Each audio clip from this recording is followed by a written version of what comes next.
All right. Welcome, everyone, to the deep dive. Today, we're going to be looking at phase 2 clinical trials. Yes. Specifically, one of the tools that's really crucial for figuring out if a drug is working, and that is biomarkers. Huh? So we've got a lot of interesting stuff to go over today. We're going to be drawing from sources that cover medicinal chemistry, AI and drug development, preclinical studies, how clinical trials are designed, and we'll even touch on some of the regulations from the FDA and the ICH. Exactly. And, what we're really going to focus on is this idea of how biomarkers function within phase 2 trials. Right. And I think the best way to think about it is kind of like an early warning system. Like, can we use biomarkers to understand if a drug is hitting the target that it's supposed to? And even more importantly, are those successes in hitting that target, are those likely to translate into real benefits for patients? Right. Right. So by the end of this, what we want to make clear is just how important biomarkers are for making phase 2 trials both informative and efficient. So efficient. Yeah. Okay, so let's just jump right in. So when a drug is in phase 2, how do biomarkers help us actually see if it's doing what it's supposed to be doing in the body? Well, at their most fundamental level, biomarkers are measurable indicators, right? Okay. And this could be anything from the level of a specific protein in the blood to the genetic signature of a tumor, or even a change in blood pressure. What we're doing is we're tracking these markers over the course of the phase 2 trial to try and get a much earlier read on whether the drug is having its intended activity. Hmm. And rather than just waiting to see if the patient actually feels better, we're trying to look under the hood, so to speak, really get a window into the mechanism of action of the drug and how it's interfacing with the disease process. So it sounds like instead of relying on whether a patient's symptoms improve or not, which can sometimes take a while to see and can be influenced by other factors, Sure, absolutely. we can look at these more direct indicators and see if the drug is doing what we think it should be doing Yeah. at a biological level. Yeah, exactly. One of the things our sources reminded us is that historically in cancer trials, a key measure of how effective a drug was is whether or not the tumor shrinks during phase 2. Right. But nowadays, with so many of these new targeted cancer therapies, we're paying attention to other things like the rate of stable disease, meaning is the tumor at least not growing? Okay. Biomarkers could potentially give us an even earlier and more direct indication of these effects, sometimes before we even see changes in tumor size or in the patient's symptoms. That's really interesting. Yeah. It's kind of like, yeah, we get direct feedback from the system itself rather than waiting for the overall outcome. Exactly. Now, phase 2 is also about figuring out if the drug has a chance of providing a real clinical benefit later on in phase 3. How do these early changes in biomarkers help us predict that? Yeah, this is where things get really interesting. One of the core objectives of phase 2 is to really identify those drugs that have a reasonable chance of showing a meaningful clinical improvement when we get to the larger phase 3 trials. Changes that we observe in biomarkers during phase 2 can serve as these really crucial early signals, right? Yeah. So for instance, if we see a really significant and consistent improvement in a biomarker that we know is closely linked to how a disease progresses, Right. that strongly suggests that the drug has the potential to actually alleviate symptoms or slow down the disease's advancement over the long term. And this ties into something that we've talked about before, this idea of surrogate endpoints Yes. and how the FDA uses them in its accelerated approval pathway. While phase 2 itself doesn't lead to approvals, the data we gather on these biomarkers can really strengthen the argument for moving into phase 3 with a clear idea of what benefit we expect to see. Exactly. And while, the accelerated approval process hinges on surrogate endpoints that are reasonably likely to predict clinical benefit, I think we have to remember that the foundational work of actually identifying and validating those potential predictors often starts all the way back in phase 2. And so, the examples that we've talked about, like using a reduction in viral load for HIV drugs or using tumor response rates for certain cancers, those are being used as surrogate markers later on. But that information really comes from this early biomarker data that shapes our understanding throughout the entire drug development journey. So we're using biomarkers to see if the drug is hitting its target and also to see if that's actually going to translate into benefits for patients. Yeah. But this raises a really important question. How do we know if these biomarkers are actually giving us reliable information? Yeah, Which brings us to validation. you got it.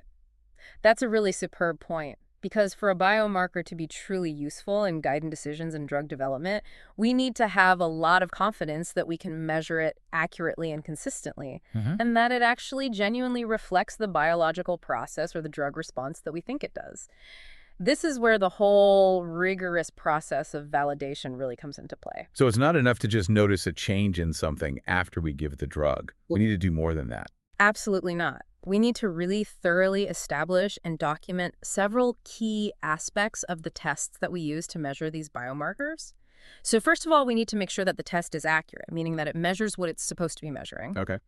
And then we need to look at the sensitivity of the test.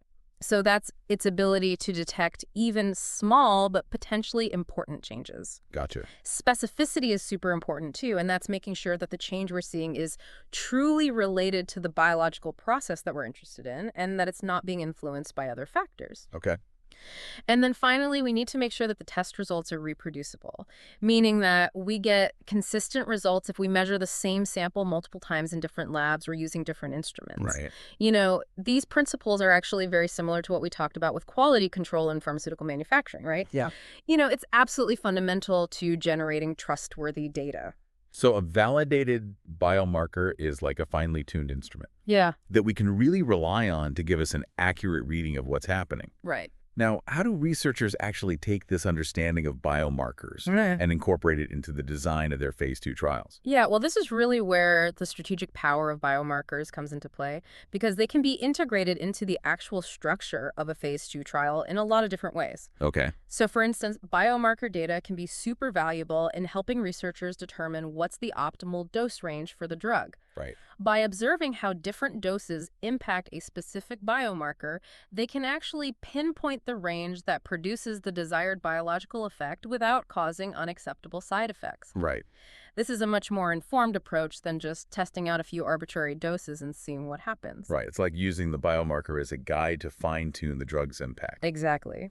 And on top of that, biomarkers can also play a huge role in patient selection. Okay. You know, if we can identify a biomarker profile that seems to predict a better response to the drug, we can actually design the trial to enroll patients that specifically have that profile.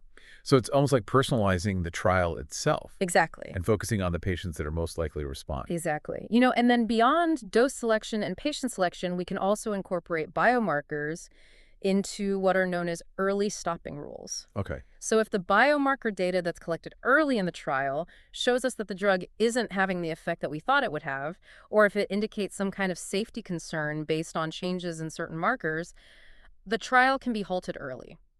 And this saves a ton of time and resources. And probably most importantly, it protects patients from continuing to receive a treatment that's unlikely to work or that could potentially be harmful. That makes a lot of sense. I also remember us talking about adaptive trial designs. Yes. How do biomarkers fit into that? Yeah. Adaptive trial designs are a really fascinating area. They basically allow for pre-planned modifications to the trial protocol based on data as the trial is going on. So this could involve adjusting the dose that we're testing in certain patients. It could mean changing the number of people that are assigned to different treatment arms. Or it could even mean selecting specific subgroups of patients to focus on based on the early results that we're seeing. And oftentimes these adaptations are being guided by the biomarker data that we're collecting. This flexibility that adaptive trial designs provide can make phase 2 trials even more efficient and increase the chances of us actually finding a really effective treatment regimen and the right population of patients for that treatment. So these all sound like really powerful applications for biomarkers. Yeah. So I know that our sources for this deep dive didn't really have case studies that focused solely on phase 2 biomarker use. Sure. But we can definitely draw some connections to some of the other stuff we've read, right? Yeah, absolutely. I mean, you know, we've consistently seen that in oncology trials, even back in phase 2, measuring tumor size and markers of disease progression, those are really important endpoints. Right. And essentially what they're doing is they're using changes in these biological indicators as biomarkers to assess whether or not the drug is doing anything. Right. You know, another interesting case is imatinib or Gleevec. You know, that drug actually received accelerated approval based on its effect on the number of cancerous cells in the bone marrow. That's a clear example of a surrogate biomarker. Right.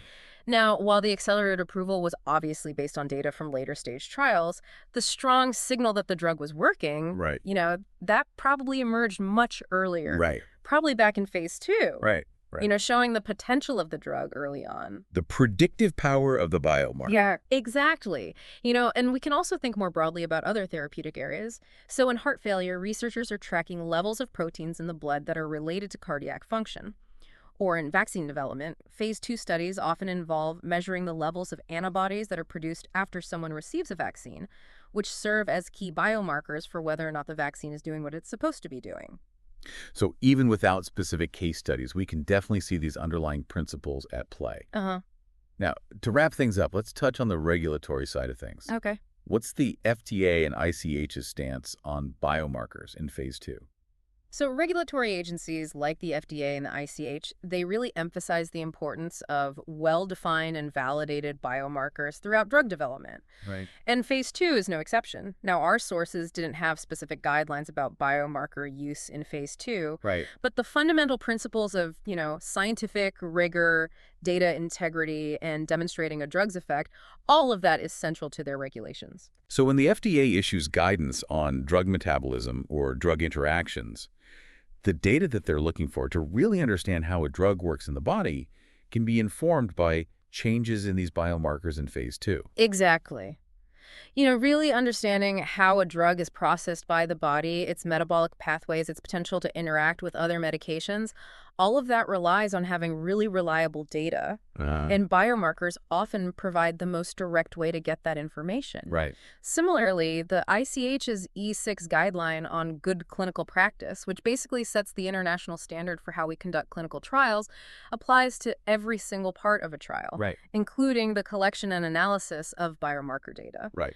Regulatory bodies expect that these measurements are conducted with the same level of rigor and quality control as any other part of a clinical trial. So even though we don't have specific guidelines for phase 2 biomarkers, Right.